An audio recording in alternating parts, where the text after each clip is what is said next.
कवितेचं नाव आहे पावसाळा. उन्हाळ्यातल्या विश्रांतीनंतर सुरू होतो पावसाळा. लगबग सुरू होते कामाची, संपल्यानंतर उन्हाळा. खत बियाणे पेरतो आम्ही शेतात, मग राहतो आम्ही मग्न या कामात.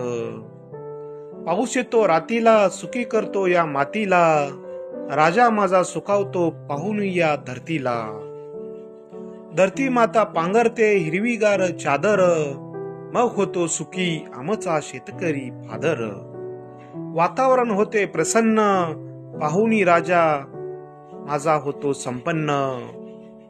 हिरवी हिरवी शेत पाहुणी करीतो आम्ही श्रावणापूर्वी बेत. हिरवी हिरवी शेत पाहुणी करीतो आम्ही श्रावणापूर्वी बेत. असा चालू होतो आमचा खेळ, संपन्न होऊन आम्ही साजरा करीतो आषाढीचा चोखा मेळ. आषाढीचा चोखा मेळ.